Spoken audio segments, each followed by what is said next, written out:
El camino hacia los Principia, la obra cumbre de Newton. Si he podido mirar tan lejos ha sido porque he subido a hombros de gigantes. Estas fueron las palabras que Isaac Newton escribió a su archienemigo Robert Hooke en una de las tantas cartas que intercambiaron a lo largo de sus vidas.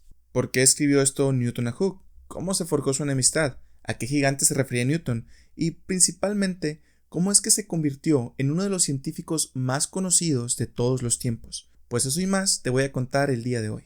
Para dar un poco de contexto, es necesario hablar de lo que ocurría en la época. Corría el año 1543 cuando se publica el libro De Revolutionibus Orbium Celestium, título en latín que vendría siendo La Revolución de los Orbes Celestiales. Es curioso que el mismo título predijera de algún modo a lo que abriría paso. El autor de dicho libro no era otro que Nicolás Copérnico, y sería él con su publicación el que daría el banderazo para el arranque de la revolución científica, periodo trascendental en la historia, comprendido del siglo XVI cuando se publica el libro, hasta finales del siglo XVII, cuando se publican los Principia de Newton. La teoría heliocéntrica de Copérnico situaba el Sol en el centro del sistema solar, desplazando así el modelo geocéntrico ptolomeico que dominó por siglos, y marcando el inicio de una nueva era en la ciencia, donde la observación y el razonamiento científico tomarían protagonismo. Pero la nueva teoría no lo tendría tan fácil. Recordemos que se trataba de una época donde el pensamiento religioso y la propia iglesia tenían una gran influencia sobre lo que hacía y lo que se decía. Quitar a la Tierra del centro del universo entraba en conflicto con diversas afirmaciones religiosas, incluidas varias de la Biblia. No obstante, la teoría de Copérnico fue ganando momento con el pasar de los años, gracias a que daba más coherencia a diversos fenómenos como la retrogradación de los planetas, la cual no tenía ningún sentido usando el modelo geocéntrico. Con esto, Copérnico pudo también calcular la duración de las órbitas de los planetas y colocar su orden con respecto al Sol de forma mucho más coherente. Sumado a esto, llegaría el respaldo de otras mentes brillantes como Kepler y Galileo, que hicieron sus propios aportes usando el modelo heliocéntrico como base. Kepler, por su parte, con sus 3 leyes, transformó la astronomía al describir el movimiento de los planetas en términos precisos y matemáticos, al establecer que las órbitas eran elípticas y no circulares, primera ley, y que los planetas se movían a velocidades variables, segunda ley, rompiendo con siglos de tradición ptolomeica. Tan solo con las primeras 2 leyes, logró calcular órbitas que encajaban perfectamente con las observaciones disponibles para la época. Estas leyes facilitaron la comprensión del sistema solar y allanaron el camino para la obra de Newton sobre la gravitación universal. Por su parte, Galileo, con sus teorías, dio respaldo a la teoría de Copérnico. Galileo cambió la ciencia al combinar observación, experimentación y matemática como pilares del conocimiento. Galileo confirmó el modelo heliocéntrico al observar las fases de Venus y las lunas orbitando Júpiter, refutando la idea de que todo giraba en torno a la Tierra. Estas ideas desafiaron la cosmología aristotélica y los dogmas de la Iglesia, que defendían el modelo geocéntrico. Todo esto resultaría en que en 1633 Galileo fue llevado a juicio por la Inquisición, acusado de herejía, por promover el heliocentrismo. Aunque intentó defenderse argumentando que sus teorías no contradecían la fe, fue obligado a retractarse y pasó el resto de su vida bajo arresto domiciliario. A pesar de ello, su obra marcó un punto de inflexión, dando un paso más hacia la emancipación de la ciencia con respecto a la autoridad religiosa. Ahora sí vamos con Newton. El camino que lo llevó a elaborar los Principia fue largo, y comenzó con su reclusión debido a la pandemia por la peste de 1665 a 1666. Este periodo, conocido como su Año Milagroso, fue increíblemente productivo. Allí desarrolló el cálculo, formuló las bases de las leyes del movimiento y avanzó en su teoría de la gravitación universal, inspirándose en la caída de una manzana. También investigó la óptica, descomponiendo la luz blanca en colores con un prisma. A pesar de su aislamiento, Newton asentó las bases de muchas de sus contribuciones, fundamentales para la ciencia, consolidándose como una de las mentes más brillantes de todos los tiempos. Hago un pequeño paréntesis aquí para hablar sobre la historia de Newton y la manzana, que se dice cayó del árbol e inspiró su teoría de la gravitación. Si bien es famosísima, es más un mito que una realidad. Newton mismo mencionó haber reflexionado sobre la gravedad al observar una manzana caer, pero no hay evidencia de un incidente exacto. Es una simplificación que simboliza su genialidad y su curiosidad científica. Realmente lo que llevó a Newton a relacionar cosas como la caída de una manzana y la órbita de los planetas como efectos de un mismo fenómeno fue un largo proceso reflexivo a partir de diferentes desarrollos matemáticos. Y, aún más extenso y exhaustivo, fue el camino que lo llevó a descubrir la universalidad de la gravitación. Bueno, luego de sus investigaciones, en 1666, Durante la peste, Newton perdió interés en el asunto de los planetas.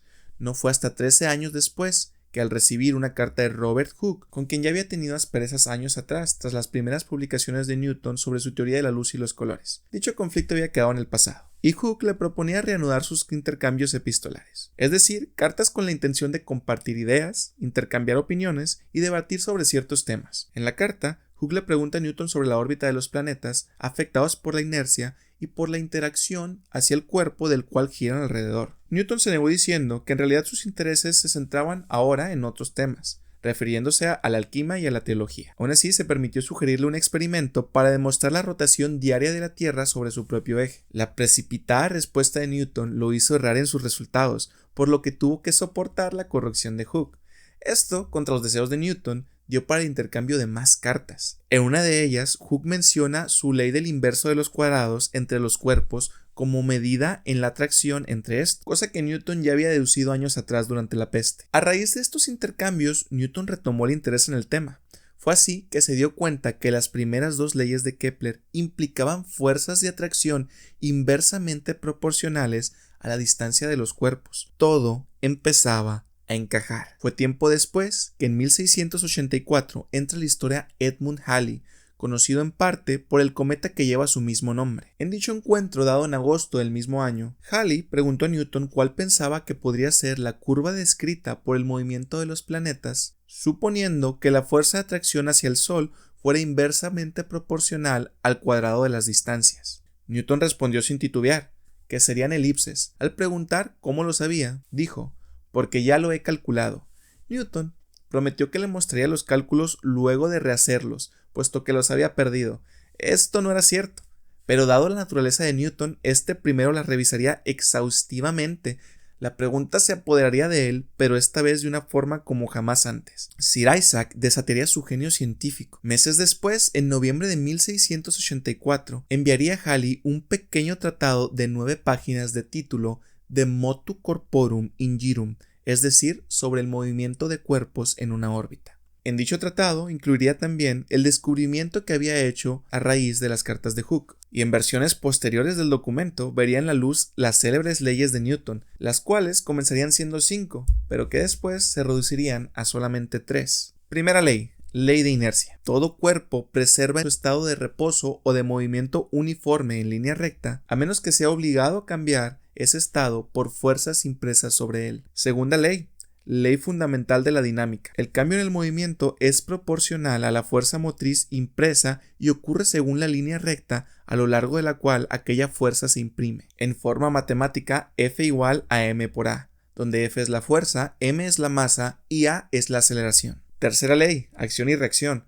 A toda acción corresponde siempre una reacción igual y contraria, es decir, las acciones mutuas de dos cuerpos son siempre iguales y dirigidas en sentidos opuestos. Además de eso, se sintetizaron conceptos como los de espacio y tiempo absolutos o el de masa. Luego de esto, Newton se vio irresistiblemente atraído a problemas a los cuales ya les había prestado atención. Sería así que de 1684 a 1686 la vida de Newton se vería reducida solamente a los principios. De acuerdo a su asistente, Sir Isaac se olvidaría de comer y constantemente se le vería desorientado, siempre abstracto en su pensamiento y constantemente teniendo momentos de eureka, en los que correría de regreso a su habitación, cuando se atrevía a salir de ella, para seguir escribiendo sus notas, sin siquiera darse el tiempo de tomar asiento. Por la época de la visita de Halley, Newton se convenció de la universalidad de la gravitación y pediría a John Flamsteed, destacado astrónomo inglés, conocido por ser el primer astrónomo real de Gran Bretaña, información sobre las órbitas de Júpiter y Saturno cuando estos están lo más cerca posible el uno del otro. Esto con la intención de ver si había alguna perturbación en sus trayectorias debido a la interacción de sus respectivas masas. También solicitó información sobre las mareas del Támesis, pues comenzó a sospechar que dicho fenómeno también era provocado por las fuerzas gravitatorias. Es aquí donde podemos darnos cuenta de la gran intuición científica que tenía Newton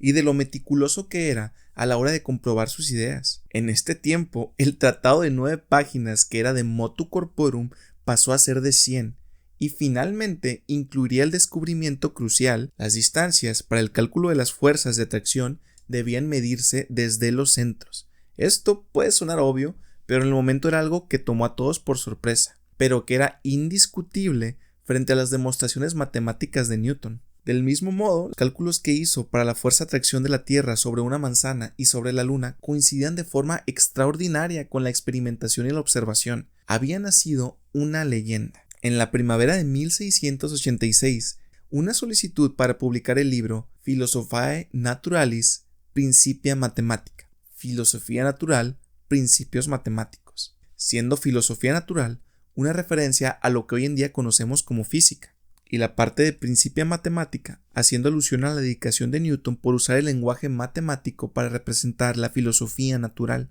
Recordemos aquí la frase célebre de Galileo: las matemáticas son el lenguaje con el que Dios escribió el universo. Cabe mencionar aquí que la falta de recursos de la Royal Society dificultaba la publicación de la obra. No obstante, Edmund Halley pagó la publicación de los Principia porque reconoció su importancia revolucionaria para la ciencia. Admiraba el trabajo de Newton y estaba convencido de que sus descubrimientos sobre la gravitación y el movimiento transformarían la comprensión del universo, marcando un hito en la historia de la física. Esto es de reconocerse, puesto que la posición económica de Halley no era precisamente una de opulencia. Luego de esto, antes de llegar a la publicación de los Principia, Newton tendría que enfrentarse una vez más a las acusaciones de Hooke. Este reclamó a Newton que su trabajo en los Principia sobre la gravitación universal se basaba en ideas que él había propuesto, especialmente su afirmación de que la atracción gravitacional seguía una ley inversamente proporcional al cuadrado de la distancia. Esto provocó que Newton borrara todas las menciones que había hecho de Hooke en las primeras versiones del documento.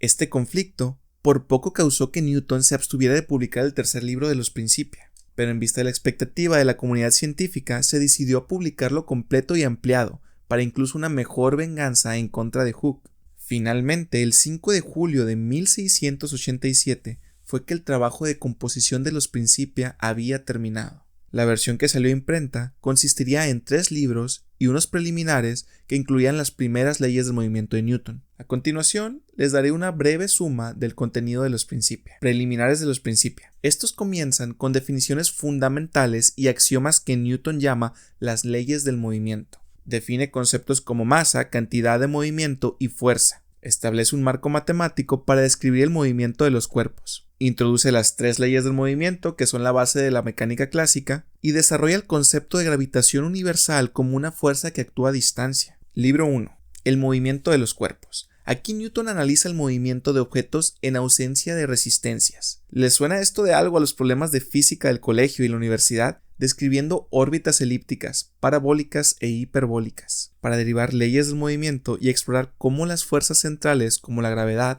afectan el movimiento planetario. Libro 2. Resistencia de los cuerpos. Este libro aborda el movimiento en medios con resistencia como fluidos. Analiza cómo factores como densidad y viscosidad influyen en el movimiento, diferenciándose del vacío ideal. También discute vórtices cartesianos, refutándolos como modelo universal. Libro 3. El sistema del mundo. Newton aplica sus leyes para explicar fenómenos celestes, como la órbita de los planetas y la gravitación universal. Vincula sus teorías con observaciones astronómicas, demostrando cómo la gravedad gobierna tanto el movimiento terrestre como el movimiento celeste. En conclusión, la historia de los Principia de Newton es un testimonio del poder de la curiosidad humana, el trabajo colaborativo y la perseverancia.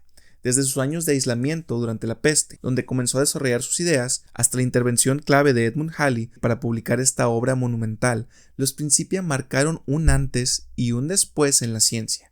Las tensiones con figuras como Hooke y los desafíos de su tiempo no impidieron que Newton estableciera las bases de la física moderna y revolucionara nuestra comprensión del universo. Hoy recordamos su legado como un ejemplo de cómo las ideas innovadoras pueden cambiar el mundo. Si te interesa seguir explorando más sobre Newton, Galileo, Kepler y otros gigantes de la ciencia, no olvides suscribirte, darle like y compartir este video. Juntos podemos seguir aprendiendo sobre las mentes que definieron nuestra visión del cosmos.